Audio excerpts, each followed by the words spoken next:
بسم الله الرحمن الرحيم والعاديات ضبحا فالموريات قدحا فالمغيرات صبحا فأثرن به نقعا فوسطن به جمعا إن الإنسان لربه لكنود وإنه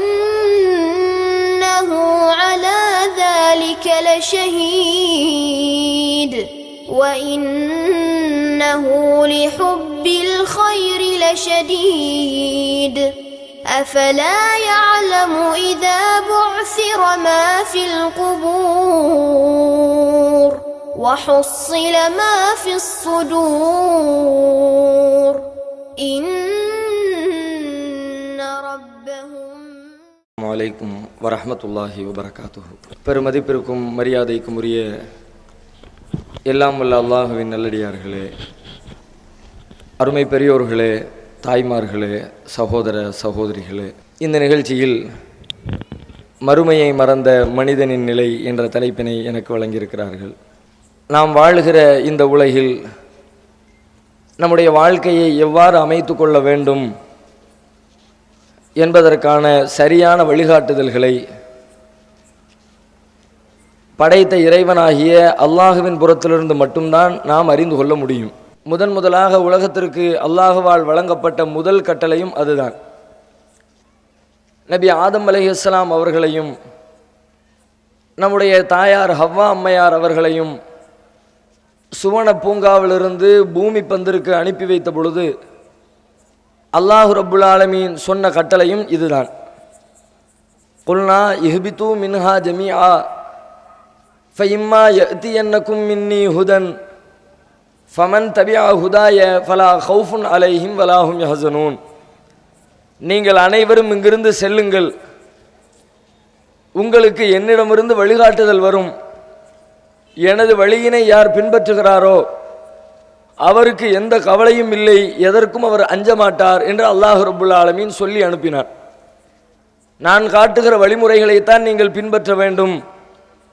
அந்த வழிமுறைதான் உங்களுக்கு கவலையற்ற வாழ்க்கையினை, பயமற்ற வாழ்க்கையினை இந்த உலகத்திலேயும் மரணத்திற்கு பிறகு வரக்கூடிய மறுமை வாழ்க்கையிலேயும் உங்களுக்கு பரிசீலிக்கும் என்று அல்லாஹ் நமக்கு கட்டளையிட்டிருக்கிறான். அவ்வாறு அல்லாஹ்வால் நமக்கு வழிகாட்டி தரப்பட்ட மார்க்கத்தின் சட்டதிட்டங்களை எடுத்துக்கொண்டால் நமது வாழ்க்கையினுடைய எல்லா பிரச்சனைகளுக்கும் அது வழிகாட்டுதலை முன்வைக்கின்றது. ஒவ்வொரு விஷயத்திலேயும் மார்க்கம் நமக்கு மூக்கை நுழைத்து இதை எப்படி செய்யலாம், அதை எப்படி செய்யலாம், குடும்ப வாழ்க்கையை எவ்வாறு நடத்த வேண்டும், வியாபார கொடுக்கல் வாங்கலை எவ்வாறு அமைத்து கொள்ள வேண்டும், அரசியல் சமூக நிகழ்வுகளை எவ்வாறு கடைபிடிக்க வேண்டும், மனிதன் தனிமனித ஆரோக்கியத்தை ஒழுக்கத்தை எவ்வாறு பேண வேண்டும், இப்படி ஒவ்வொரு விஷயத்திலேயும் அல்லாஹ்வின் புறத்திலிருந்து நாம் செய்ய வேண்டிய அனுமதிக்கப்பட்ட காரியங்களும் செய்யக்கூடாத தடுக்கப்பட்ட காரியங்களையும் அல்லாஹ் நமக்கு வரையறுத்து தந்திருக்கிறான். இந்த வரையறைகளை ஒரு மனிதன் தனது வாழ்க்கையிலே ஏற்று நடைமுறைப்படுத்த வேண்டும் என்று சொன்னால் வெறுமனே போதனைகள் மட்டும் அவனை அறிவுறுத்தி சீர்திருத்தி விடாது. அறிவு மாத்திரமே ஒரு மனிதனை நல்லவனாக மாற்றி விடாது. எத்தனையோ மதுபானம் அருந்தக்கூடிய மக்களை பார்க்கிறோம். மதுவினால் ஏற்படக்கூடிய தீங்குகளை மற்றவர்களை விட தெளிவாகவே அறிந்திருக்கிறார்கள். எத்தனையோ புகைப்பிடிக்கக்கூடிய மனிதர்களை பார்க்கிறோம். அதனால் ஏற்படக்கூடிய கேடுகளை மற்றவர்களை விட தெளிவாகவே புரிந்து வைத்திருக்கிறார்கள். ஆனால் அவர்களுடைய அந்த அறிவு மதுபானத்தை விட்டும் புகைப்பழக்கத்தை விட்டும் அவர்களை தடுத்திருக்கிறதா? அறிந்து கொண்டே அந்த அறியாமை நிறைந்த செயல்களில் ஈடுபட்டு கொண்டிருக்கிறார்கள். எனவே மனிதனுக்கு வழங்கப்படுகிற கட்டளைகள், அறிவுரைகள், அவனுக்கு சொல்லப்படுகிற செய்திகள் மட்டுமே அவனை நல்லவனாக, இறைவனின் வார்த்தைகளுக்கு கட்டுப்பட்டவனாக, நாளை மறுமையிலே இறை திருப்தியை பெறுகிற இரையச்சமுடையவனாக, நல்ல மனிதனாக அவனை மாற்றிவிடும் என்று எதிர்பார்க்க முடியாது. எனவே அவனுடைய உள்ளத்தை பக்குவப்படுத்த வேண்டிய தேவை இறைவனுக்கு இருக்கிறது. மனிதன் நேரிய வழியில் செல்ல வேண்டும் என்றால் அறிவுரை சொல்வதோடு மட்டும் விட்டுவிடாமல் அவனுடைய உள்ளத்தை பண்படுத்தக்கூடிய சில வேலைகளை செய்தால்தான் அவன் அல்லாஹ்வை அஞ்சுகிற நல்ல மனிதனாக மாற முடியும். இறை கட்டளைகளை ஏற்று நடக்கிற ஒரு நல்ல முஸ்லிமாக, அல்லாஹ் சொன்ன அடிப்படையிலே தமது வாழ்க்கை அமைத்துக் கொள்கிற ஒரு நல்ல இறை நம்பிக்கையாளனாக மாற வேண்டும் என்று சொன்னால் அவனது உள்ளத்தை சில கோணங்களில் பக்குவப்படுத்த வேண்டிய தேவை இருக்கிறது. அவ்வாறு மனிதனை பக்குவப்படுத்துவதற்காக, மனிதனுக்கு பாடம் கற்பித்து தருவதற்காக, மனிதனுடைய உள்ளத்தை பண்படுத்துவதற்காக பல்வேறு வேலைகளை ஒவ்வொரு நாளும் அல்லாஹ் ரப்புல் ஆலமீன் இந்த உலகத்திலே செய்து கொண்டே இருக்கிறான். அவ்வாறு பண்படுத்துகிற காரியங்களில் மிக முக்கியமான ஒன்று இறைவனை அஞ்சுகிற அச்ச உணர்வு. யாருடைய உள்ளத்திலே இறையச்சம் இருக்கிறதோ அவர் உண்மையிலே அல்லாஹ்வை அஞ்சிய நல்ல முஸ்லிமாக தம் வாழ்க்கையை அமைத்துக் கொள்வார். இறையச்சம் இல்லாமல் எவ்வளவு பெரிய அறிவாளியாக இருந்தாலும் சரிதான், மார்க்கத்தை கரைத்து குடித்திருந்தாலும் சரிதான், நீங்கள் கேட்கிற கேள்விகளுக்கெல்லாம் பதிலளிக்கிற அளவிற்கு திறமை பெற்றவராக இருந்தாலும் சரிதான், அந்த அறிவை கொண்டு அவர் இறைவனை வழிபட்ட நல்ல முஸ்லிமாக வாழ மாட்டார். அல்லாஹ் திருமறை குர்ஆனிலே கடந்த காலத்திலே அனுப்பப்பட்ட யூத சமுதாயத்திற்கு தௌராத் வேதம் வழங்கப்பட்ட வேத அறிஞர்களை பற்றி திருமறை குர்ஆனிலே சொல்லுகிற பொழுது, மஸலுல்லதீன ஹும்மிலு தௌராத்த சும்மலம் யஹ்மிலுஹா கமஸலில் ஹிமாரி யஹ்மிலு அஸ்ஃபாரா. வேதம் கொடுக்கப்பட்ட தௌராத் வேதம் வழங்கப்பட்ட மார்க்க விற்பனர்கள் இருக்கிறார்களே, அவர்களுக்கு ஒரு உதாரணம் சொல்வதாக இருந்தால் பொதி சுமக்கிற கழுதையை போன்றவர்கள். யாரை பார்த்து சொல்கிறான்? பெரிய அறிஞர்களை பார்த்து சொல்கிறான். ஆலிம்கள், உலமா, பெருமக்கள், அல்லாமாக்கள் சொல்லுவோமே, அந்த மாதிரி அல்லாமாக்களுக்கு அல்லாஹ் அடைமொழி கொடுக்கிறான். கமசலில் ஹிமாரி யஹ்மிலு அஸ்ஃபாரா, அவர்கள் பொதி சுமக்கிற கழுதையை போன்றவர்கள். ஏன் அப்படி அல்லாஹ் அவ்வளவு மட்டமாக பகுத்தறிவு உள்ள ஒரு மனிதனை, அதிலேயும் அல்லாஹ்வுடைய மார்க்கத்தை படித்திருக்கிற ஒரு மனிதனை, அதை தெரிந்து வைத்துக் கொண்டு மக்களுக்கு உபதேசம் செய்கிற பெரிய அறிஞர் பெருமக்களை கழுதையோடு அல்லாஹ் ஒப்பிட வேண்டிய தேவை என்ன வந்தது என்று சொன்னால் அற்புதமான ஒரு உவமை அது. கழுதையினுடைய முதுகில நீங்க எவ்வளவுதான் உயர்தரமான பொருட்களை தூக்கி வைத்தாலும், வைர வைடூரியங்களை அதனுடைய முதுகிலை ஏற்றினாலும் கழுதைக்கு ஏதாவது பயனுண்டா? அதனுடைய முதுகிலை இருக்கிற பொருளுடைய அம்சம், அதனுடைய பண்பு தெரியுமா? அதனுடைய மதிப்பு தெரியுமா? அதனால எந்த பயனும் கிடையாது. நல்ல விலை உயர்ந்த துணிமணிகளை கொண்டு கழுதையினுடைய முதுகலை ஏற்றி வைக்கிறீங்க. விலை உயர்ந்ததா இருந்தாலும் சரிதான், விலை தாழ்ந்ததா இருந்தாலும் சரிதான், புதிய ஆடைகளா இருந்தாலும் சரிதான், கிழிஞ்சு போன கண்ட துணியா இருந்தாலும் சரிதான், கழுதையை பொறுத்த வரைக்கும் ரெண்டு சமந்தான். அது மாதிரி தான் இந்த அறிஞருடைய மூளையில விலை மதிக்க முடியாத மார்க்கம் இருக்கிறது, தௌராத் வேதம் இருக்கிறது, அல்லாஹ்வுடைய சட்டம் இருக்கிறது, இறைவனின் கட்டளைகள் இருக்கிறது. ஆனால் அதை அவர்கள் தங்கள் வாழ்க்கையில் கடைபிடிக்கவில்லை. அதனுடைய அருமை பெருமைகளை உணர்ந்து தம்மை சீர்திருத்திக் கொள்ளவில்லை. கழுதையை போன்று தான் இவர்களும் இருக்கிறார்கள். அப்ப இதன் வழியாக அல்லாஹ் சொல்ல வருகிற செய்தி என்னவென்றால், அறிவு இருந்தால் மட்டும் ஒருவன் நல்லவனாக, அல்லாஹ்விற்கு கட்டுப்பட்ட முஸ்லிமாக வாழ்ந்துவிட முடியாது. அல்லாஹ்வை அஞ்சுகிற அச்ச உணர்வுடையவனாக இருக்க வேண்டும். அதனால் தான் நபிகள் நாயகம் ஸல்லல்லாஹு அலைஹி வஸல்லம் அவர்கள் தங்களுடைய வாழ்க்கையில மக்களுக்கு எத்தனையோ விதங்களில் உபதேசம் செய்திருக்கிறார்கள். ஜும்மாவுடைய வாரம் வெள்ளிக்கிழமை ஜும்மா உரை நிகழ்த்துவார்கள், நமக்கெல்லாம் தெரியும். ஒவ்வொரு வருடமும் ஹஜ் பெருநாளுடைய உரை நிகழ்த்துவார்கள், நோன்பு பெருநாள் தினத்திலே உரை நிகழ்த்துவார்கள், மக்கள் கூடுகிற கடை வீதிகளில் உரை நிகழ்த்துவார்கள். தனித்தனி மனிதர்களை கூட சந்தித்து அவர்களுக்கு தேவையான அறிவுரைகளை, மார்க்க சட்டங்களை நபிகள் நாயகம் ஸல்லல்லாஹு அலைஹி வஸல்லம் அவர்கள் உபதேசித்துக் கொண்டே இருப்பார்கள்.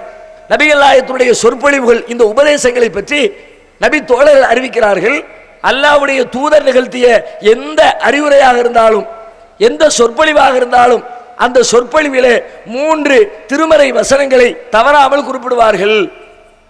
அது என்ன 3 வசனங்கள்? சூரத்து நிசாவுடைய முதல் வசனம், யா அய்யுஹன்னாஸ் இத்தகூ ரப்பக்குமுல்லதீ கலக்கக்கும் மின் நஃப்ஸின் வாஹிதா. அதே மாதிரி சூரத்து ஆல இம்ரானிலே இடம்பெறக்கூடிய 100வது வசனம், யா அய்யுஹல்லதீன ஆமனு தகுல்லாஹ ஹக்க துகாத்தி வலா தமூதுன்ன இல்லா வ அன்தும் முஸ்லிமூன் என்ற 2வது வசனம்.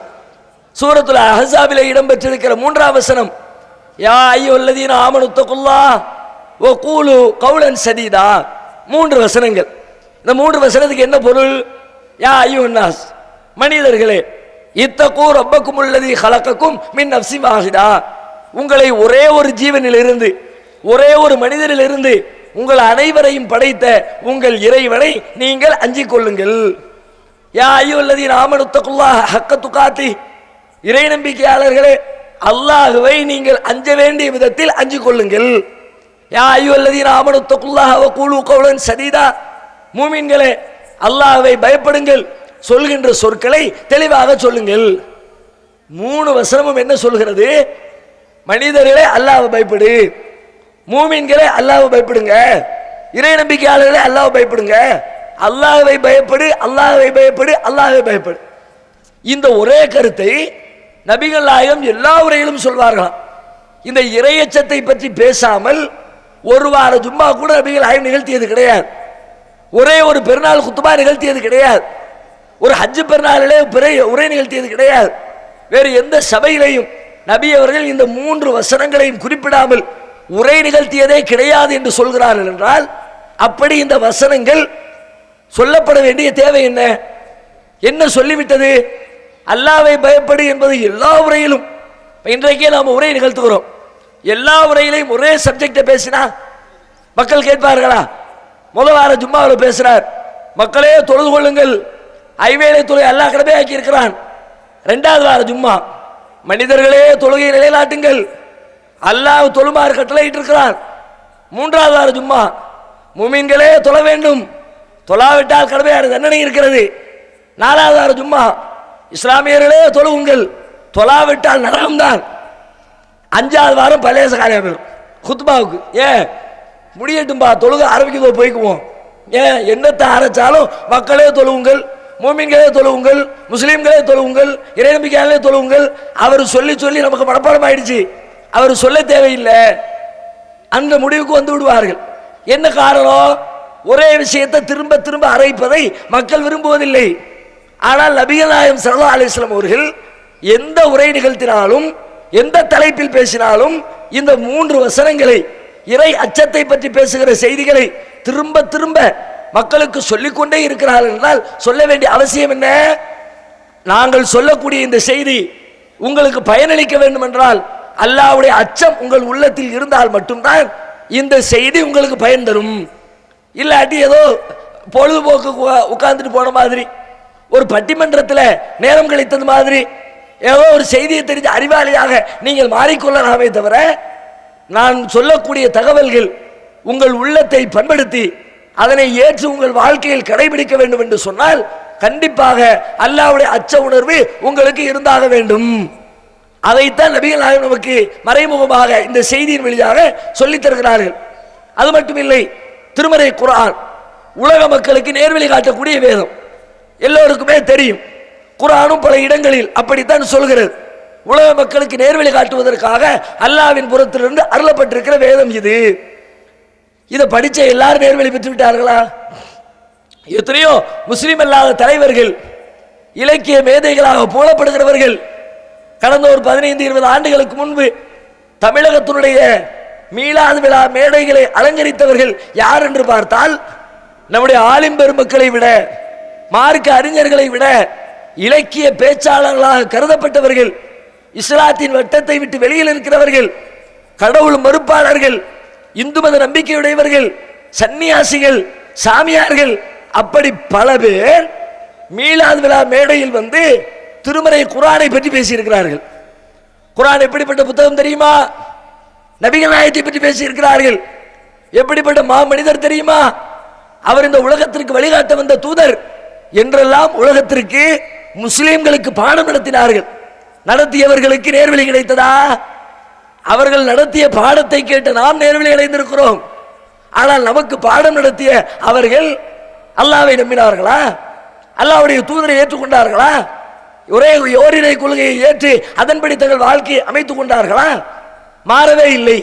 கடைசி வரைக்கும் மாறாமல் தங்களுடைய கொள்கையிலேயே இருந்து அப்படியே மரணித்திருக்கிறார்கள் பல பேர். இன்றும் சில பேர் உயிரோடு இருக்கிறார்கள். காரணம் என்ன? அவர்கள் அறிவாளிகள், குர்ஆனை படித்தார்கள், ஹதீஸை படித்தார்கள், ஆனால் இறையச்சத்தோடு படிக்கவில்லை. அல்லாஹ்வுடைய அச்ச உணர்வு உள்ளத்தே இல்லை. எனவே அது அவர்களுக்கு நேர்வழி காட்டவில்லை.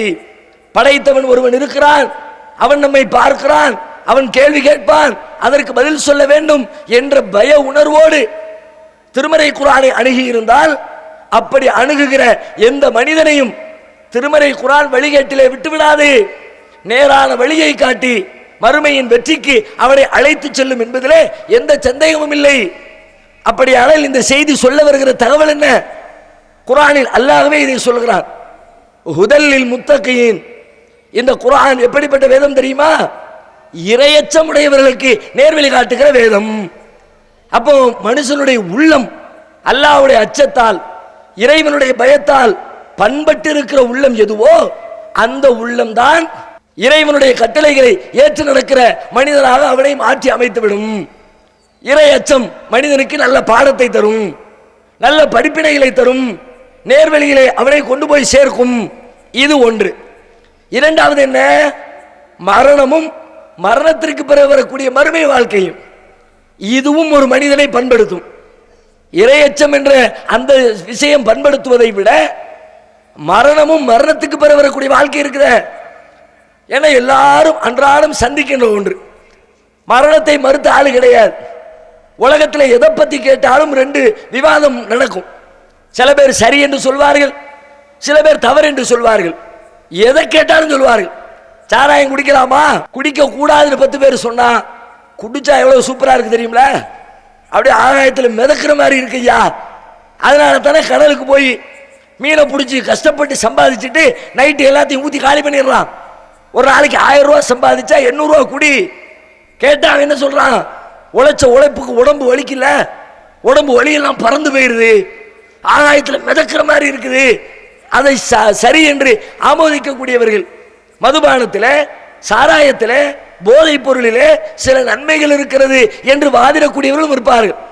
இப்படி எதை பற்றி கேட்டாலும் சரி, கத்தரிக்காய் திங்கலாமா திங்கக்கூடாதா, தின்னுப்பா, அதுல அந்த விட்டமின் இருக்கு, இந்த புரோட்டீன் இருக்கு, அந்த கால்சியம் இருக்கு, அப்படி 10 பேர் பாடம் நடத்துவாங்க. தோல் டாக்டர் போய் நின்னா கத்தரிக்காய் தின்றாத, சொறி எடுக்க ஆரம்பிச்சிரும் அவர் சொல்லுவார். மீன் திங்கலாமா, தாராளமா தின்னு, நிறைய சத்து இருக்குது. சில பேர் மீன் தின்றாத, உடம்புக்கு ஒத்துக்காது. உலகத்தில் எதை பற்றி பேசினாலும் 2 வாதங்கள் நடக்கும். சரி என்று சில பேர் சொல்லுவார்கள், அதை தவறு என்று சில பேர் மறுப்பார்கள். ஆனால் உலகத்திலே மனிதன் மரணிப்பானா மரணிக்க மாட்டானா, இதுல 2 கருத்து யாருக்காவது இருக்குதா? இறைவனை நம்புகிறவராக இருக்கட்டும், இறைவனை மறுக்கிறவராக இருக்கட்டும், முஸ்லிமாக இருக்கட்டும், இந்துவாக இருக்கட்டும், கிறிஸ்தவராக இருக்கட்டும், பௌத்தராக இருக்கட்டும், சீக்கியராக இருக்கட்டும், ஜெயினராக இருக்கட்டும், உலகத்திலே எந்த கொள்கையை பின்பற்றுகிறவராக அல்லது பின்பற்றாதவராக இருக்கட்டும், மரணத்தில் 2 கருத்து உண்டா? யாருக்கும் கிடையாது. கண்டிப்பா உலகத்தில் ஒருத்தர் மரணிக்காம யாரும் கிடையாது. ஒருவேளை ஒருத்தர் மரணிக்காம இருக்கணும்னா அவர் உலகத்தில் பிறக்காம இருக்கணும், அப்படிதான் சொல்லுவாங்க. பிறக்காட்டி சாவு கிடையாது, பிறந்தா செத்துதான் ஆகணும். அப்ப அத்தனை பேரும் அன்றாடம் அனுபவிக்கின்ற ஒன்று மரணம். இந்த மரணத்திற்கு பிறகு என்ன என்ற கேள்வி, மரணத்துக்கு பிறகு என்ன நடக்கும், அதுல கருத்து வேறுபாடு வரும். சாமி, அந்த விஷயத்தை தெளிவாக புரிந்து கொண்டால் நம்முடைய வாழ்க்கை பாதை எப்படி அமைச்சுக்கணுங்கிற தெளிவு நமக்கு கிடைக்கும். இந்த மரணம் ஒரு மனிதனை பண்படுத்தாவிட்டால் வேறு எதை வைத்து பண்படுத்த முடியாது. ஏன்னா சந்தேகம் இல்லாதது அதுதான், நேரம் நிர்ணயிக்கப்படாத அதுதான், நேரம் தெரியாத ஒன்று அதுதான். நேரம் நிர்ணயிக்கப்பட்டுருச்சு, யாருக்கும் தெரியாது. 60 வயசா, 40 வயசா, 30 வயசா, 2 வயசா, 20 நாளா, 10 நாளா, ஒன்னும் தெரியாது. ஆனால் நடந்து கொண்டே இருக்கிறது. காரணங்கள் தான் வேறுபடும். மரணத்திலிருந்து தப்பித்தவர் எத்தனை பேர்? திருமறை குர்ஆன் சொல்லுகிறது, ஐனமா தகூனு யுத்ரிக்குமுல் மௌத் வலவ் குன்தும் ஃபீ புரூஜின் முஷய்யதா. நீங்கள் எங்கிருந்தாலும் மரணம் உங்களை வந்து அடைந்தே தீரும்.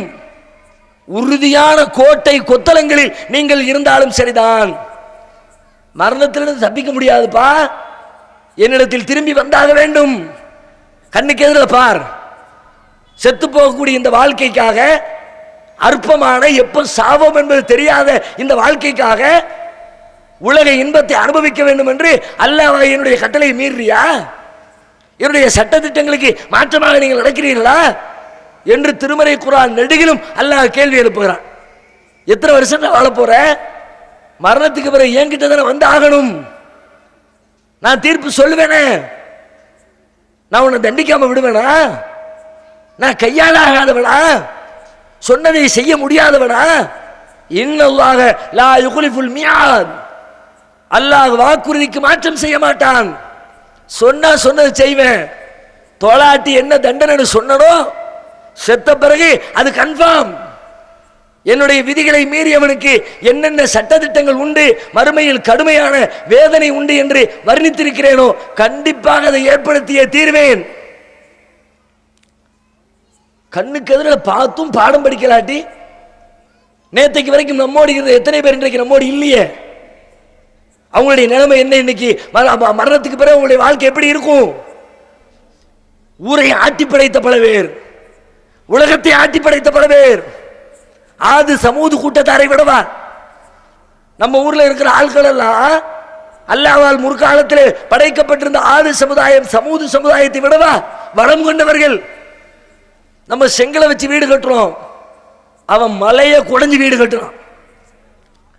பலத்துக்கு அவங்களுக்கு நிகர ஆளு கிடையாது. அல்லாஹ்வே சொல்லி காட்டுகிறான்.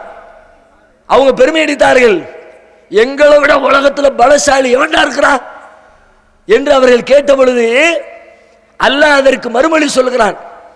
அவலம் யரவ் அன்னல்லாஹ் அல்லதி கலக்கஹும் ஹுவ அஷத்து மின்ஹும் குவ்வா. அவர்கள் சிந்திக்கவில்லையா? அவர்களை விட பலம் வாய்ந்த அல்லாஹ் இருக்கிறானே, அதை சிந்திக்கவில்லையா? அப்ப என்ன அர்த்தம்? அவங்களை விட இன்னொரு சமுதாயத்தை அல்லாஹ் காட்டல. உன்னை விட பலமா இவன் இருக்கிறான் பாரு, அமெரிக்காக்காரனை விட பலமா ஐரோப்பா இருக்கிறான் பாரு, ஐரோப்பியனை விட பலமா இந்தியா இருக்கிறான் பாரு, இன்னொரு சமூகத்தை காட்டவில்லை. அதுக்கு மேல அல்லாஹ் தன்னைத்தான் சொல்றான். அப்ப அந்த வார்த்தைக்கு பொருள் என்ன? உலகத்திலேயே பலம் கொண்ட சமுதாயமாக ஆது சமூகத்தை சமூது சமூகத்தை அல்லாஹ் வடிவமைத்திருந்தான். அவங்களாம் எங்க? இன்னைக்கு அவங்களுடைய நிலை என்ன? அப்ப அல்லாஹ்விடத்தில் சென்று சேர்ந்து விட்ட அவர்கள் எப்படி அழிந்து போனார்கள்? அதையெல்லாம் யோசிக்கிறோம். அதனால தான் ரசூலுல்லாஹ் சொன்னாங்க, அதிகமா நீங்க ஜியாரத்து செய்யுங்க. அக்ஸிரு மின் திக்ரி ஹாதிமில் லதாத். உலகத்தின் இன்பங்களை எல்லாம் முறித்து போடுகிற மரணத்தை நினைத்து பாருங்கள். ஃபைன்னஹா துதக்கிருல் ஆகிரா. மறுமையை உங்களுக்கு அது நினைவுபடுத்தும். ஜியாரத்துக்கு போ, கபரிஸ்தான்ல போய் நில்லு. உங்க ஊர்ல உள்ள கபரிஸ்தான்ல போய் நில்லு, தர்கால போய் நின்ற கூடாது. கபரிஸ்தான்ல போய் நில்லு. உன்னுடைய பெற்றோர் அடக்கம் செய்யப்பட்டிருப்பார்கள், உன்னுடைய மூதாதையர்கள் அடக்கம் செய்யப்பட்டிருப்பார்கள், உன்னோடு பழகிய நண்பர்கள் அடக்கம் செய்யப்பட்டிருப்பார்கள், உனக்கு உயிருக்கு உயிராக பழகிய உன்னுடைய உறவினர்கள் அடக்கம் செய்யப்பட்டிருப்பார்கள், நீங்கள் பெற்றெடுத்த பிள்ளைகள் அடக்கம் செய்யப்பட்டிருப்பார்கள். எல்லாத்தையும் அப்படி மனக்கண்ணு முன்னாடி ஓட்டி பாருங்க. என்னடா வாழ்க்கை இது? முடிஞ்சு போச்ச. இதுக்கு தான் நம்ம இப்படி உலகத்தில் அல்லோலப்படுறோமா? இப்படி செத்து போகிற நிலையில்லாத வாழ்க்கையை பற்றி நினைத்து பார்க்காமல் அல்லாஹ்வுடைய சட்டத்தை மீறி உலகத்துடைய இன்பத்தை அனுபவிக்கிறதுக்காக பதவி, காசு, பணம், பெருமை, புகழ், உலகத்தினுடைய இன்பம் என்று உலகத்தின் பின்னால் சுற்றி கொண்டிருக்கிறோம் என்று மரணமும் அந்த மரணத்தை தொடர்ந்து வருகிற வாழ்க்கையை பற்றி அச்சமும் நம்முடைய உள்ளத்தை பண்படுத்தும். இந்த சிந்தனை வந்துருச்சுன்னா உலகத்தில் தனியா மேடை போட்டு யாருக்கும் பாடம் நடத்த தேவையில்லை. அவரவர்கள் தன்னைத்தானே சீர்திருத்துவார்கள். அவருடைய தவறை சுட்டிக்காட்ட வேண்டிய தேவையில்லை. அவர்கள் தவறை அவர்களே உணர்ந்து கொள்வார்கள். அல்லாஹ் குர்ஆனில் சொல்லி காட்டுகிறான், இன்னல்லதீன தகௌ இதா மஸ்ஸஹும் தாயிஃபும் மினஷ் ஷைத்தானி ததக்கரு. இறையச்சமுடையவர்கள் யார் தெரியுமா? அவர்கள் ஷைத்தானுடைய தீண்டுதலை உணர்ந்தால், ஏதாவது தப்பு செஞ்சிட்டாங்க, ஷைத்தான் தூண்டி விட்டு தப்பான காரியத்தை, சினிமா பார்த்துட்டாங்க, ஒரு பெண்ணை ஆபாசமான முறையில் ரசிச்சுட்டாங்க, வேற ஏதோ தப்பான காரியங்களில் ஈடுபட்டுட்டாங்க, தொழுகையை விட்டுட்டாங்க, நோன்பை புறக்கணிச்சுட்டாங்க, ஏதோ ஒன்று ஷைத்தானுடைய தீண்டுதலுக்கு ஆளாகி தவறை செய்து விட்டால் ததக்கரு, உடனே விழித்துக் கொள்வார்கள். ஆகா, தப்பு செஞ்சிட்டமே. தப்பு செய்யாம மனுஷன் இருக்க மாட்டான், செய்வான். செஞ்ச உடனே விழித்து கொண்டு, அல்லாஹ் என்ன மன்னிச்சிடு, தெரியாம தப்பு செஞ்சிட்டேன், இனிமே நான் செய்ய மாட்டேன். யாருக்கு? இந்த மரணத்துக்கு பிறகு வரக்கூடிய வாழ்க்கையை உள்ளத்திற்குள்ளே பசுமையாக யார் அசை போட்டு கொண்டிருக்கிறார்களோ அந்த மக்களுக்கு மேடைகள் தேவையில்லை, மணிக்கணக்கான சொற்பொழிவு தேவையில்லை. அல்லாஹ்வுடைய திருமறை குர்ஆன் போதும், நபிகள் நாயகத்துடைய போதனைகள் போதும். அதை எடுத்து சொல்லி சீர்திருத்தம் செய்யாமலே தங்களை தாங்களே சீர்திருத்திக் கொள்வார்கள். இப்போ நம்ம சிந்திக்க வேண்டிய முக்கியமான பிரச்சனை என்னன்னு கேட்டா, நெசமா முஸ்லீம்கள் அல்லாஹ்வை நம்புறோம் மறுமையை நம்புறோம்னு சொல்லிக்கிட்டு இருக்கிறோம்ல, அப்படி சொன்னா தான் முஸ்லீம். அப்படி இல்லாட்டி முஸ்லீமே கிடையாது. மரணத்துக்கு பிறகு ஒரு வாழ்க்கை இருக்குது, அதை நம்பலன்னா அவர் இஸ்லாமியருடைய பட்டியலே இருக்க மாட்டார். ஏன்னா ரசூல் ஸல்லல்லாஹு அலைஹி வஸல்லம் ஒரு முஸ்லீம் நம்ப வேண்டிய விஷயங்களை பட்டியலிடும் பொழுது ஒல் பாசி பாதல் மௌத், மரணத்துக்கு பிறகு ஒரு வாழ்க்கை இருக்கிறது என்பதை ஒரு முஸ்லீம் நம்பிக்கை கொண்டிருக்க வேண்டும். அப்படி நம்பி இருக்கிறோமா கேட்டா எல்லாரும் ஆமான்னு சொல்லுவோம். ஆமா நம்பி இருக்கிறோம், டவுட்டே கிடையாதுப்பா, கண்டிப்பா அல்லாஹ் மரணத்துக்கு பிறகு அல்லாஹ் எழுப்பத்தான் செய்வான், எல்லோரும் பதில் சொல்லுவோம். ஆனா நம்ம சொல்லக்கூடிய பதில் உண்மையா உள்ளத்திலிருந்து வருதா, நம்முடைய வாழ்க்கையோடு உரசி பார்த்தா தெரிஞ்சிடும். நம்ம எப்படி வாழ்ந்துகிட்டு இருக்கிறோம், மரணத்துக்கு மறுமை உள்ள பயத்தோடு தான் வாழ்றோமா, அல்லது மரண பயம் இல்லாமல் மறுமையை மறந்து உலகத்தினுடைய இன்பத்தின் பின்னால் ஓடிக்கொண்டிருக்கிறோமா? வாழ்க்கையை உரசி பாருங்க, எவ்வளவோ விஷயங்களை உரசி பார்க்கலாம். உதாரணமாக ஒவ்வொரு பருவமாக எடுத்து பாருங்கள். மனிதனுடைய வாழ்க்கையில பல்வேறு விதமான பருவங்களை மனிதன் கடந்து செல்கிறான். இளமை பருவம் இருக்கிறது, இளமையை கடந்த ஒரு 45 50 அது மாதிரியான பருவம் இருக்கிறது, அதனை கடந்த 70 80 என்ற முதுமை பருவம் இருக்கிறது, ஆரம்பத்திலே மனிதன் சந்திக்கிற சிறுவர் பருவம் இருக்கிறது, குழந்தை பருவம் இருக்கிறது, இப்படி பல்வேறு பருவங்கள் இருக்கிறது. இதுல ரொம்ப முக்கியமான பருவம் என்று சொல்வதாக இருந்தால் இளமை பருவத்தை சொல்ல வேண்டும். ஏனென்று சொன்னால் இளமை பருவத்தில் தான் ஒரு மனிதன் சரியான வாழ்க்கையை தேர்வு செய்கிறதா இருந்தாலும் சரி, தப்பான வழியை தேர்ந்தெடுக்கிறதா இருந்தாலும் சரி, ரெண்டையும் தேர்வு செய்து அதன் வழியிலே சென்று நடைமுறைப்படுத்தக்கூடிய அறிவும் ஆற்றலும் நிறைந்திருக்கிற பருவம் இளமை பருவம் தான். முதுமை பருவத்தில் ஒருத்தர் நினைக்கிறார் தப்பான செயலை செய்யணும்னு நினைக்கிறார், நினைச்ச உடனே செய்ய முடியுமா? ஒரு பெண்ணை வந்து தப்பாக அனுபவிக்கணும், 85 வயசு முதியவருக்கு மனசுக்குள்ள ஆசை நிறைக்காம ஓடிக்கிட்டு இருக்குது. என்ன நடக்கும்? ஒன்றும் நடக்காது, நினைச்சுக்கிட்டே இருக்க வேண்டியதான். கட்டில் படுத்து மல்லாந்து கிடந்து கனவு காண வேண்டியதான். அவருடைய உடல் அதற்கு ஒத்துழைக்காது. மனதிற்குள்ளே ஆசை இருந்தாலும் சரி, அதை செயல்படுத்துகிற சிந்தனையும் செயல்திறனும் முதியவர்களுக்கு வாய்க்காது. இளைஞர்கள் அப்படியா, தப்பு செய்யணும்னு முடிவெடுத்துட்டா ஊருக்கு தெரியாம எப்படி செய்யறது, குடும்பத்துக்கு தெரியாம எப்படி செய்யறது, அந்த பெண்ணை எப்படி மயக்கிறது, அதுக்கு தகுந்த மாதிரி பேசுறது, லாபகமா மடக்கிறது. ஒரு பெண்ணும் அது மாதிரி தான், ஒரு ஆணும் அது மாதிரி தான். ஏன்னு கேட்டா இளமை பருவம் அப்படி ஒரு துடிப்பான பருவம், எதையும் செய்து முடிக்கிற ஆற்றல் நிறைந்த பருவம். அதனால்தான் நபிகள் நாயகம் ஸல்லல்லாஹு அலைஹி வஸல்லம் சொன்னார்கள், நாளை மறுமையில அல்லாஹ் சில மனிதர்களுக்கு சிறப்பு அந்தஸ்தை வழங்குவான். எப்படிப்பட்ட சிறப்பு அந்தஸ்து தெரியுமா? நீதிமன்ற விசாரணை நடந்து கொண்டிருக்கிற பொழுது சூரியன் தலைக்கு பக்கத்திலே கொண்டு வந்து நிறுத்தப்பட்டிருக்கும். பூமியை செம்புத்தரையா எல்லாம் மாத்தி இருப்பான், மக்கள் நிக்க முடியாது, காலில் அனல் கொதிக்கும், மேல இருந்து சூரியனுடைய வெப்பம் தலையை பிளக்கும். இப்பமே எப்படி இருக்குது? ஏப்ரல் மாசத்தினுடைய கோடை வெப்பத்தை தாங்க முடியுதா? ஊரெல்லாம் பயந்து கிடக்குது. அடுத்து மே மாசமே இன்னும் வரக்காலமே, மே ஜூன்ல என்ன போட போகுதோ தெரியலையே. தண்ணீர் தாகம் எடுத்து தண்ணி அள்ளி அள்ளி குடிக்கிறோம், இளநீ வாங்கி குடிக்கிறோம், சர்பத்து போட்டு குடிக்கிறோம், ஃப்ரிட்ஜில் எந்த நேரம் பார்த்தாலும் ஐஸ் தண்ணியை வச்சு வச்சு வச்சு எடுத்து எடுத்து தன்னுடைய தாகத்தை தீர்த்து கொண்டே இருக்கிறோம். எதுக்காக? கோடானு கோடி மைல்களுக்கு அப்பால் இருக்கிற சூரியனுடைய வெப்பத்தை தாங்க முடியாமல் நாம செஞ்சுக்கிட்டு இருக்கிற வேலை இது. அதுவே பக்கத்தில் வந்தா இன்னைக்கு லெவலுக்கு நம்ம எத்தனை டிகிரி வெப்பத்தை அனுபவிக்கிறோம்? 40 டிகிரி அனுபவிப்போமா அதிகபட்சமா? 34 33 32 38 39 அதிகபட்சமா 40. 50 டிகிரி போச்சுன்னா ஆளு பீஸ். 50 டிகிரி வெப்பத்தை உலகத்தில் நீங்க சந்திச்சா உலகத்தில் மனுஷன் வாழ இயலாது. 53 டிகிரி செல்சியஸ் வெப்பத்தை மனிதனுடைய தோல்ல பட்டா 1 2 3 சொல்றதுக்குள்ள பாடி கரைஞ்சிரும். 3 செகண்டுக்குள்ள அங்க கறிக்கட்டு தான் கிடக்குமே தவிர உடம்பு இருக்காது. அப்ப இத்தனை 50 டிகிரி செல்சியத்தையே நம்முடைய உடல் தாங்காது என்று சொன்னால் சூரியனை பக்கத்தில் கொண்டு நிப்பாட்டுனா எத்தனை டிகிரி? 6000 டிகிரி 7000 டிகிரிங்கிறான். நினைச்சு பார்க்க முடியாத வெப்பம். வெப்பத்திலிருந்து அவர்கள் தங்களை தற்காத்துக் கொள்வதற்கு ஒரு நிழல் இருக்காது, மரம் இருக்காது, கட்டடங்கள் இருக்காது, மேற்கூரை இடப்பட்ட வீடுகள் இருக்காது. அல்லாஹ்வுடைய அரிசி மட்டுமே மிச்சம் இருக்கும். ஒருவர் நிழலில் இலைபார வேண்டும் என்று சொன்னால் அல்லாஹ்வுடைய அரிசிக்கு கீழே இருக்கிற நிழலை தவிர அங்க வேறு நிழல் கிடையாது. அப்ப அல்லாஹ் சொல்வானாம், சில மனிதர்களை அழைத்து உள்ள போய் உட்கார்ப்பா, நீ சாதாரண ஆள் கிடையாது, கௌரவிக்கப்பட வேண்டியவன், மரியாதை செய்யப்பட வேண்டியவன், உள்ள போய் உட்கார், ராகத்தா ஜென்டிலா உட்காரு. அப்படி ஒதுக்கப்படுகிற மனிதர்களில் ஒருவர் யார் என்று சொன்னால் ஷாபுன், ஒரு வாலிபர், இளைஞர், ஆம்பளையாம இருக்கலாம் பொம்பளையாம இருக்கலாம், ஆண் இளைஞர் பெண் இளைஞர், உள்ள உட்கார். ஏன்?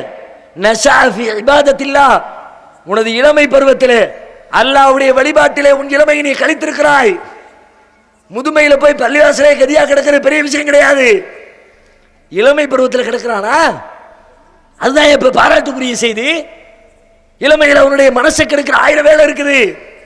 சினிமா பார்க்க கூப்பிடுற ஃப்ரெண்ட் இருக்கிறான், சாராயம் குடிக்க கூப்பிடுற நண்பர்கள் இருக்கிறார்கள். கேளிக்கைகளை ஈடுபடுவதற்கு இந்த உலகம் அவர்களை இழுக்கிறது.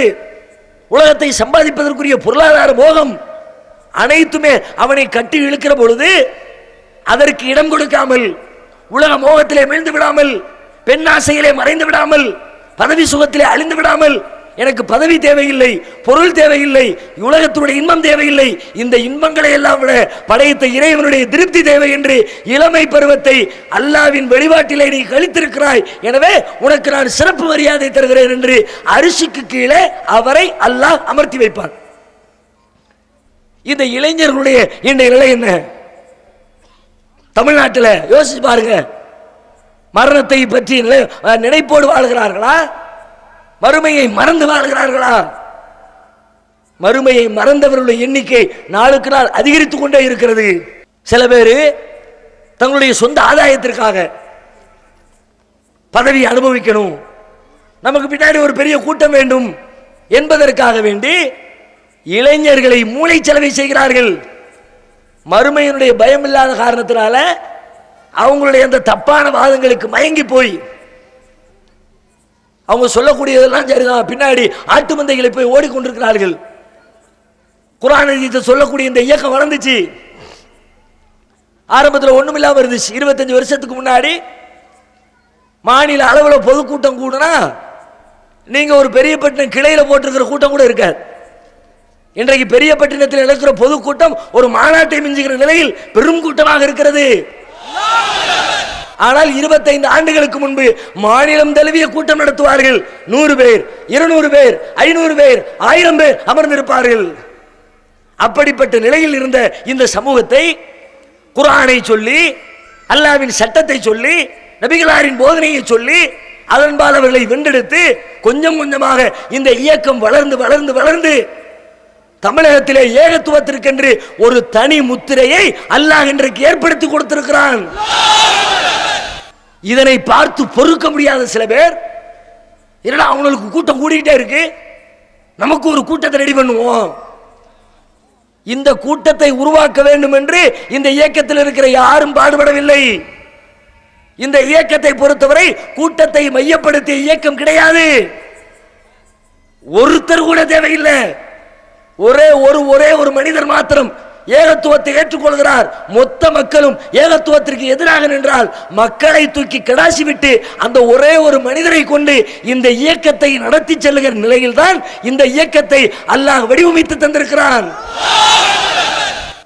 எண்ணிக்கை பெருசு இல்ல, கொள்கை, மறுமை, அல்லாஹ், ரசூல், தீன், இஸ்லாம், இதுதான் இந்த இயக்கத்துடைய அடிப்படை. அதை புரிந்து கொள்ளாமல் கூட்டம் பெருசா கூடுத, நம்மளும் கூட்டுவோம், என்ன செய்யறது? எப்போதுமே சமூகத்தில் ஒரு பொருளுக்கு நல்ல மதிப்பு வந்துருச்சுன்னு வச்சுக்குவோம், அதே பொருள்ல பல ப்ராடக்ட் உள்ளுக்குள்ள வரும். லக்ஸ் சோப்பு நல்ல சேல்ஸ் ஆகுதா, அதே மாதிரி போலியான லக்ஸை போட்டு விடுவோம், டூப்ளிகேட் லக்ஸ். என்ன எந்த பொருளா இருக்கட்டும், அதை பார்த்து பொறுக்க முடியாதவர்கள் அதை வைத்து ஆதாயமடைய நினைப்பார்கள். அதே மாதிரி ஒவ்வொரு காலத்திலையும் இந்த இஸ்லாத்துக்கு அது பொருந்தும். நபிகள் நாயகம் ஸல்லல்லாஹு அலைஹி வஸல்லம் அவர்கள் ஆரம்பத்தில் இப்படித்தான் இருந்தார்கள். மார்க்கத்தை சொல்லும்போது யாருமே கேட்கல. மக்காவில் 13 வருஷம் சிரமப்பட்டாங்க, அடிச்சு விரட்டப்பட்டாங்க. 200-300 பேர் அழைச்சு கொண்டு மதினாவிலே அகதியாக தஞ்சம் புகுந்தார்கள். அப்படிப்பட்ட நபிகளார் ஆரம்பத்திலே இருந்த நிலையிலிருந்து மாறி கொஞ்சம் கொஞ்சமாக ஏகத்துவ மக்களை சென்றடைந்து இந்த ஏகத்துவனுடைய வளர்ச்சி நாளுக்கு நாள் பல்கி பெருகி லட்சோப லட்ச மக்களை கொண்டிருக்கிற ஒரு பேர் இயக்கமாக இந்த இஸ்லாம் வளர்ந்த பொழுது அங்கேயும் போலிகள் உருவானார்கள். அவர் நபின்னு சொன்னாரு, நபிக்கு பின்னாடி ஒரு டீம் போயிடுச்சு. அப்ப நம்மளும் நபின்னு சொல்லுவோமே, நம்ம பின்னாடி ஒரு கூட்டம் வருமே, முசைலமா என்று ஒருவன், அஸ்வதுல் அன்சி என்று ஒருவன், இப்படி பல பேர் புதிதாக முளைக்கிறார்கள். நாங்களும் நபி தான். அவர் மதினாவுக்கு நபி, நாங்க யமன் தேசத்துக்கு நபி. எனக்கும் தூது செய்தி வருது, நானும் அல்லாஹ்வுடைய தூதர் தான். அவங்களுக்கு பின்னாடி சில பேர் போனாங்க, விவரம் தெரியாத மக்கள், அவர்களுக்கு பின்னாலும் ஏமாந்து சென்றார்கள். இப்படி ஒவ்வொரு காலத்திலையும் சத்தியத்தை சொல்லும் பொழுது அதன் பெயராலேயே டூப்ளிகேட்டான அசத்தியவாதிகள் வளம் வந்ததை போல, அந்த கூட்டங்களை கண்டு ஏமாந்ததை போல, பொறாமைப்பட்டதை போல, இந்த கூட்டத்தை பார்த்துட்டு பொறாமப்பட்டு நம்மளும் ஒரு கூட்டத்தை உருவாக்க வேண்டும் என்ற நோக்கத்தோடு வாங்க நாங்களும் குர்ஆனை சொல்றோம், நாங்களும் ஹதீஸை சொல்றோம், நாங்களும் இஸ்லாத்தை சொல்றோம். எந்த அளவுக்கு சொல்றோம்? இவங்க சொல்றதை விட சூப்பரா சொல்றோம் வாங்க என்று இஸ்லாத்தில் இல்லாததை இஸ்லாம் என்ற பெயரில் இளைஞர்களுக்கு அறிமுகப்படுத்தி வைத்திருக்கிறார்கள். எப்படி எல்லாம் அறிமுகம்? நம்ம நாட்டில் இஸ்லாமிய ஆட்சியை உருவாக்கிடுவோம், இஸ்லாமிய அரசாங்கம். ஏன் அல்லாஹ் குர்ஆன்ல சொல்லி காட்டுகிறான், இனில் ஹுக்மு இல்லா லில்லாஹ், அதிகாரம் என்பது அல்லாஹ்வுக்கு மட்டும்தான், சட்டம் இயற்றணும் அல்லாஹ் தான். அல்லாஹ்வுடைய சட்டம் தான் உலகத்தில் நடைமுறைப்படுத்தணும், அல்லாஹ்வுடைய சட்டப்படி தீர்ப்பு சொல்லணும். திருடனா கையை விட்டுறது இஸ்லாமிய அல்லாஹ்வுடைய சட்டம். நம்ம நாட்டில் அந்த சட்டம் இல்லையே, அல்லாஹ்வுடைய சட்டத்தை கொண்டு வருவா. கொலை செஞ்சா பழிக்கு பழி, நம்ம நாட்டில் அந்த சட்டம் இல்லை. ஜனநாயக அடிப்படையில் சட்டத்தை வச்சிருக்கிறாங்க, ஜனநாயகத்தை ஃபாலோ பண்ணக்கூடாது, அது அல்லாஹ்வுக்கு இணை கற்பிக்கிற மாதிரி ஆகி போயிடும். அல்லாஹ் சொன்னதை ஃபாலோ பண்ணணும். எனவே இறைவனின் ஆட்சியை இந்த தேசத்திலே உண்டாக்குவதற்காக நாமெல்லாம் புறப்படுவோம், வாருங்கள் அல்லாஹ்வின் பாதையில் போர் புரிவோம் வாருங்கள் என்று இளைஞர்களை மூளைச்சலவை செய்கிறார்கள். குர்ஆனை வச்சு சொல்றீங்கல்ல, சொல்லுங்கள், மறுக்கல. ஆனா குர்ஆனை எப்படி சொல்லணும்? குர்ஆனுடைய வசனங்களை, ஒரு வசனத்துக்கு இன்னொரு வசனத்துக்கும் இடையில இருக்கிற தொடர்புகளை முழுமையாக ஆய்வு செய்து மக்கள் மத்தியில் ஒரு கருத்தை சொல்வதா, அல்லது தங்களுடைய வசதிக்காக வேண்டி குர்ஆனுடைய வார்த்தைகளை வளைத்து திரித்து இருக்கின்ற பொருளை மறைத்து இல்லாத பொருளை சேர்த்து விளக்கம் தருவதா? அப்படிதான் இல்லாத பொருளை விளக்கம் கொடுத்து தான் இளைஞர்களை கொஞ்சம் கொஞ்சமாக சேர்த்து கொண்டிருக்கிறார்கள். குர்ஆன்ல ஒரு வசனம் இருக்கிறதுங்க, வஅபுது ரப்பக ஹத்தா யஅதியக்கல் யகீன், உனக்கு யகீன் வர்ற வரைக்கும் உனது இறைவனை நீ வணங்கு. யகீன்னா என்ன? சாதாரணமாக உருது பேசுகிற மக்கள்கிட்ட கேட்டால் சொல்லுவாங்க, யக்கீன்னா உறுதி. அரபிலையும் உறுதிங்கிற அர்த்தம் உண்டு. உறுதி வர்ற வரைக்கும் தொழுன்னு இருக்கு, அதனால நாங்கள் தொழ மாட்டோம். சில பேர் இருக்கிறான், இந்தியாவில் இருக்கிறான், தில்கி நமாஸ் குரூப்னு பேர். தில்கி நமாஸ்னா என்ன? நாங்கள் உள்ளத்துக்குள்ளே தொழுதுக்குவோம்பா, தொழலாம் தேவையில்லையே. குர்ஆன் எடுத்துப்பார், குர்ஆன்ல அல்லாஹ் என்ன சொல்றான்? உறுதி வர்ற வரைக்கும் தொழு. எங்களுக்கு உறுதி வந்துருச்சு, அல்லாஹ்வை உறுதியாக நம்பிட்டோம், மறுமையை உறுதியாக நம்பிட்டோம், ரசூலுல்லாஹ் உறுதியாக நம்பிட்டோம், சொர்க்கத்தை உறுதியா நம்பிட்டோம், மறுமையை உறுதியா நம்பிட்டோம், நரகத்தை உறுதியா நம்பிட்டோம், நம்ப வேண்டிய எல்லாத்தையும் உறுதியா நம்பிவிட்டோம். உறுதி வர்ற வரைக்கும் தொழுவுனா தொழுது, உறுதி வந்துருச்சு தொழுகை விட்டுட்டோம். இப்படி சொன்னால் முஸ்லிம் சமூகம் ஏத்துக்குமா? சில பேர் ஏத்துக்கிட்டு இருக்கிறாங்களே, குர்ஆன்லயே காட்டி விட்டாங்களே. யார் ஏற்றுக்கொள்வார்? தொழுவுறத கஷ்டமா நினைச்சுக்கிட்டு இருப்பானே. காலங்காத்தால 5 மணிக்கு எந்திரிச்சு, அதுவும் டிசம்பர் ஜனவரி குளிர்ல காலையில் ஒது செஞ்சு பள்ளியாசலுக்கு போறது சிரமமா இருக்குமே. அப்படிப்பட்டவர்கள் பரவாயில்ல, இப்படி ஒரு வசனம் இருக்குதா, இவ்வளவு நாளும் சொல்லாம போயிட்டானுல, வசதியா போச்சு, விடு தொழுகை விட்டுருவோம். ஆனா நெசமா அதுவா அர்த்தம்? யக்கீனுக்கு உறுதி என்ற அர்த்தம் இருக்கிறது, உறுதியான நிகழ்வு என்ற அர்த்தமும் அதற்கு இருக்கிறது. உலகத்தில் உறுதியான நிகழ்வு எது? மறுக்க முடியாத, சந்தேகத்திற்கு இடம் இல்லாத ஒரே நிகழ்வு மரணம் தான். அதான் உறுதியான நிகழ்வு. அது வர்ற வரைக்கும் தொழு, நீ சாகிற வரைக்கும் தொழுவிடான்னு சொன்னத ஒரு அர்த்தத்தை மறைத்து விட்டு தங்களுக்கு தகுந்தாற் போன்ற அர்த்தம் வைத்து பாதியை சொல்லி மீதியை மறைச்சு மக்களை வெளிக்கெடுக்கிறார்கள். அப்படின்னு நான் கேட்கிறேன். நெசமாவே உறுதியை வர்ற வரைக்கும் தொழுகுன்னா ரசூல் ஸல்லல்லாஹு அலைஹி வஸல்லம் மௌத்தாகிற வரைக்கும் தொழுதாங்களே, மௌத்து வரைக்கும் ரசூலுல்லாஹ்க்கு உறுதி வரலையா? மௌத்தா போற நேரத்தில் கூட அஸ்ஸலா அஸ்ஸலா மக்களே தொழுகை கடைபிடிங்கள் தொழுகை கடைபிடிங்கள் என்று எச்சரித்தார்களே, ரசூலுல்லாஹ்க்கு உறுதி வரலையா? மரண நேரத்துடைய நோய்வாய்ப்பட்டிருந்த நேரத்தில் 2 நபி தோழர்களுடைய தோள்களில் கரங்களை போட்டு அப்படியே ரசூலுல்லாஹ்வை இழுத்து கொண்டு சென்றார்களே பள்ளிவாசலுக்கு. இன்றைக்கோ நாளைக்கோ நபி அவர்கள் மரணித்து விடுவார்கள் என்ற சூழலில் அவர்களுடைய பெருவிரல் தரையில் மண்ணில் கோடு போட்ட நிலையில் பள்ளிவாசலுக்கு அழைத்து செல்லப்பட்டு அல்லாஹ்வுடைய தொழுகை நிலைநாட்டினார்களே. அப்ப அல்லாஹ்வுடைய தூதருக்கு மௌத்து வர்ற வரைக்கும் யக்கீன் வரலையா? என்ன சொல்கிறது? உறுதின்ற அர்த்தம் கிடையாதுப்பா, மௌத்துங்கிற அர்த்தம். சாகர வரைக்கும் தொழு. இதே மாதிரி அல்லாஹ்வுடைய இந்த வசனத்தை இந்த கூட்டத்தார் என்ன பண்றாங்க? அதிகாரம் அல்லாஹ்வுக்கு தான் இருக்குது, வேற யாருக்கு அதிகாரம் கிடையாது, அல்லாஹ் சொன்னபடி தான் தீர்ப்பளிக்கணும் அப்படின்னா நம்ம நாட்டில் அல்லாஹ்வுடைய சட்டத்தை இஸ்லாமிய ஆட்சியை ஹிலாஃபத்தை நாம நிலைநாட்ட வேண்டும். வாருங்கள் அதற்கு போராடுவோம், ஜனநாயகத்தை அழிப்போம். பேசிக் கொண்டிருக்கிறார்கள். அதிகாரம் அல்லாஹ்வுக்குள்ளது, அதை மறுக்கல. அதுக்காக மனுஷனுக்கு அதிகாரமே கிடையாதுன்னு அர்த்தமா? மனிதன் தன்னுடைய சொந்த கருத்தின் அடிப்படையில் தீர்ப்பே சொல்லக்கூடாதா? குர்ஆன் எடுத்து பார்த்தா நீங்க சொல்லுங்கன்னு பல இடத்துல அல்லாஹ் சொல்றான். அதிகாரம் அல்லாஹ்வுக்குள்ளதுன்னு சொன்ன அல்லாஹ் சில இடத்துல நீங்களா முடிவெடுத்து மக்களுக்கு தீர்ப்பு சொல்லுங்கப்பா, மக்களிடத்தில் சமாதானத்தை ஏற்படுத்துங்க. குடும்பத்தை பத்தி சொல்லும் பொழுது கணவன் மனைவிக்கு மத்தியில பிரச்சனை. இன் கிஃப்தும் ஷிகாக பைனிஹிமா ஃபபஅஸு ஹகமன் மின் அஹ்லிஹி வ ஹகமன் மின் அஹ்லிஹா. புருஷன் பொண்டாட்டிக்கு மத்தியில் பிரச்சனை வந்துச்சுன்னா புருஷன் சார்பில் ஒரு ஆளு, பொஞ்சாதி சார்பில் ஒரு ஆளு, 2 பேரும் சேர்ந்து இணக்கத்தை ஏற்படுத்துறதுக்கு நீங்க அவங்களுக்கு மத்தியில் தீர்ப்பளியுங்கள். நீங்க சொல்லுங்கிறாங்க அல்லாஹ். வயின் தாயிஃபதானி மினல் முஃமினீன இக்ததலு ஃபஅஸ்லிஹு பைனஹுமா. முஃமின்கள்ல 2 பிரிவினர் சண்டையிட்டு கொண்டால் நீங்க போய் இடையில தலையிட்டு சீர்திருத்தம் பண்ணுங்கப்பா. நீ போய் தீர்ப்பு சொல்லு, நீ போய் அறிவுரை சொல்லு. அல்லாஹ் சொல்றானே, அதிகாரம் அல்லாஹ்வுக்குரியதுன்னா மனுஷனுக்கு இந்த அதிகாரத்தை கொடுத்துட்டானே, நீ சொல்லுட்டானே, நீ தீர்ப்பளின்ட்டானே. என்ன அர்த்தம்? அல்லாஹ்வுக்கு சில அதிகாரங்களை கையில் வச்சிருக்கிறான், சில விஷயத்துல மனுஷனுக்கு அதிகாரத்தை கொடுத்து வச்சிருக்கான். நீனும் பாருப்பா, அல்லாஹ் தனக்கு வைத்துக் கொண்ட அதிகாரம் என்ன? இந்த உலகத்துல தொழுகை, இபாதத்து, நோன்பு, ஜக்காத்து, ஹஜ்ஜு, இறைவனுடைய வழிபாடு, இவைகள் சார்ந்த விஷயங்களை எல்லாம் தீர்மானிப்பது அல்லாஹ்வா. அல்லாஹ்வை தவிர யாரும் தீர்மானிக்க கூடாது. அதுதான் அதற்கு பொருள். அதிகாரம் அல்லாஹ்வுக்குனா அல்லாஹ் சொன்னபடி 5 நேரம் தொழுவு, அதுல நீனா சிந்திச்சு மாத்திக்கிறாத. அல்லாஹ் சொன்னபடி நோன்பு வை, நீனா சிந்திச்சு நோம்ப மாத்திராத. அல்லாஹ் சொன்னபடி ஜக்காத்து கொடு, நீங்களாக சிந்தித்து ஜக்காத்தை மாற்றிக் கொள்ளாதீர்கள். இதுதானே அதுக்கு அர்த்தம். இதை விளங்காம 2 வகையான வசனங்கள் இருக்கிறது என்பதை சிந்தித்து பார்க்காமல் தீர்ப்பளிக்க கூடாது, ஜனநாயகமே கூடாது, இஸ்லாமிய ஆட்சியை கொண்டு வருவோம். சரி, நான் கேட்கிறேன், நீங்க சொல்றது உண்மையாளர்களாக இருந்தால் நீங்கள் நிஜமாவே அல்லாஹ்வை பயந்து இந்த வாதத்தை வச்சா இதை உங்க வாழ்க்கையில் கடைபிடிக்கிறீங்களா? மனித சட்டத்துக்கு கட்டுப்படக்கூடாது, அல்லாஹ்வுடைய சட்டத்துக்கு தான் கட்டுப்படணும்னு சொல்றீங்களே, உங்களுடைய தனிப்பட்ட பிரச்சனையில் அல்லாஹ்வின் சட்டத்திற்கு தான் கட்டுப்படுகிறீர்களா, மனித சட்டத்தை பின்பற்றுகிறீர்களா?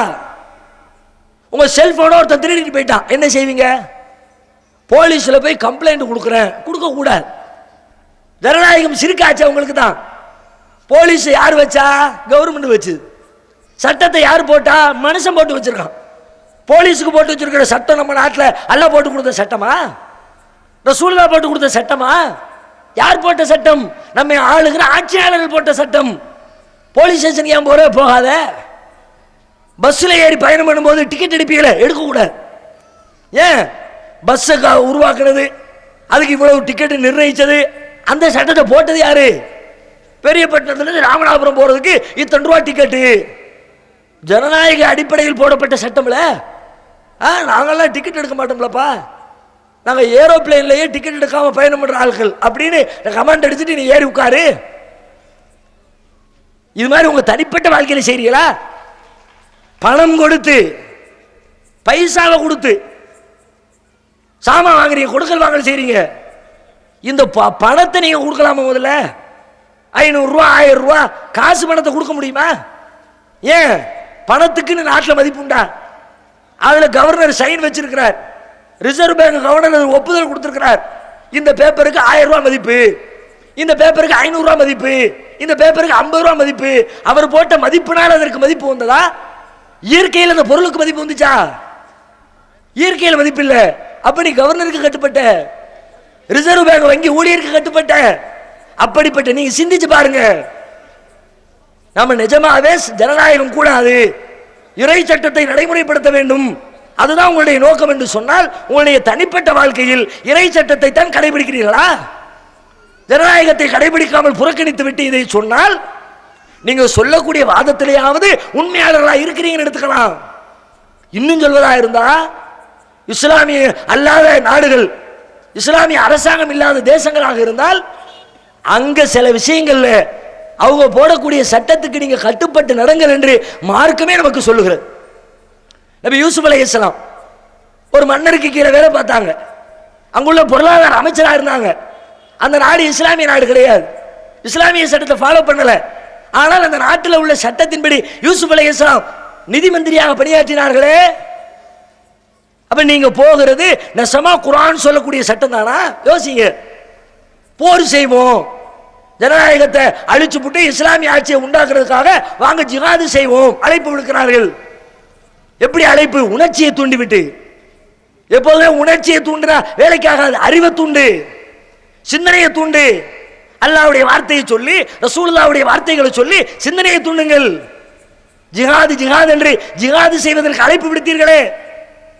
வாங்க எல்லாரும் போர் செய்வோம். பாத்தீங்களா, குஜராத்தில், கோயம்புத்தூர்ல, மும்பையில், பிவண்டியில, பீகார்ல முஸ்லிம்களுக்கு எதிரான கலவரம், முஸ்லிம்களை கருவறுத்துட்டாங்க, அவர்களுக்கு எதிராக போர் செய்து நாம இஸ்லாத்தை நிலைநாட்டுவோம் அப்படின்னு ஜிஹாது செய்வோம் அழைச்சிங்களே.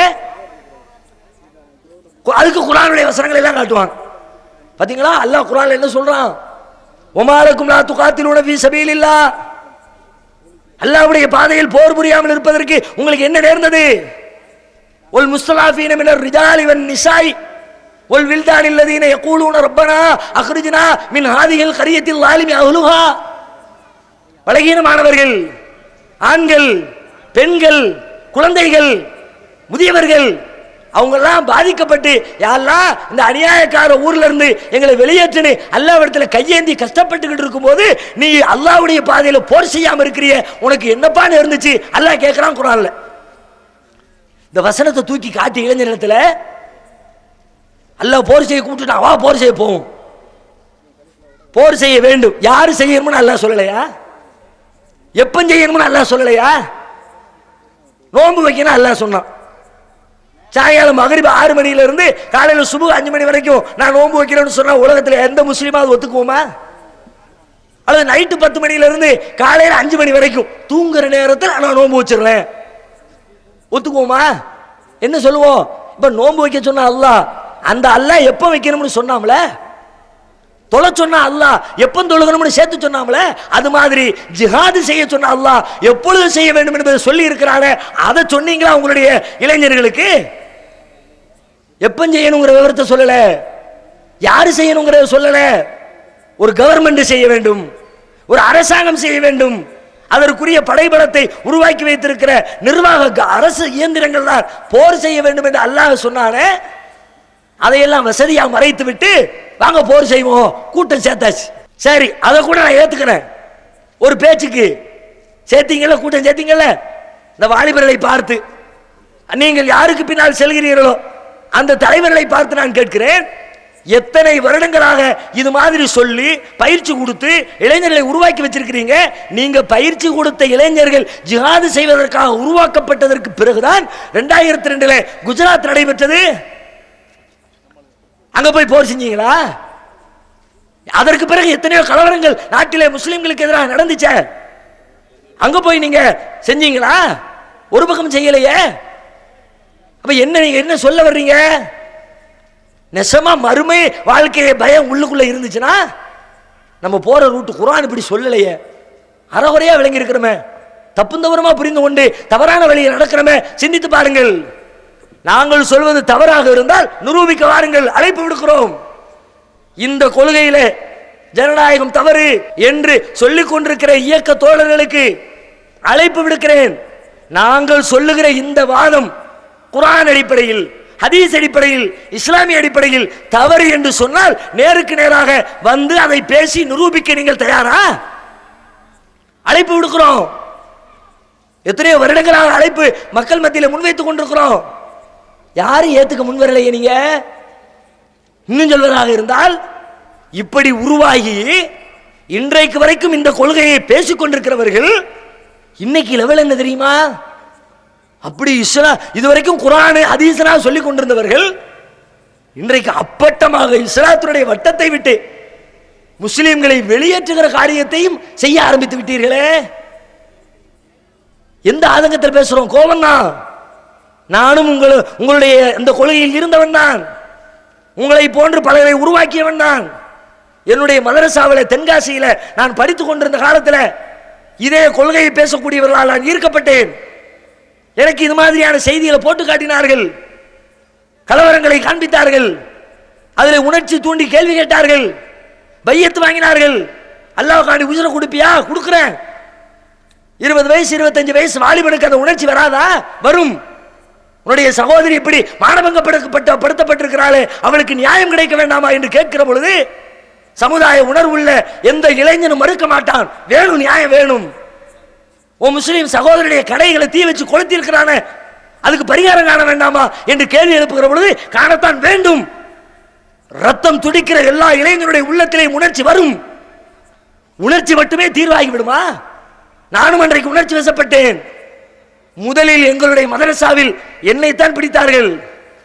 நான் மதரசாவை விட்டு வெளியிலே வருகிற பொழுது எங்கள் மதரசாவிலே கணிசமான மாணவர்களை இந்த சிந்தனையுடையவர்களாக உருவாக்கி விட்டு நான் வெளியில் வந்தேன். இன்னைக்கு நினைச்சு பார்க்கிறேன், இவ்வளவு பெரிய தப்பு செஞ்சுட்டோம்.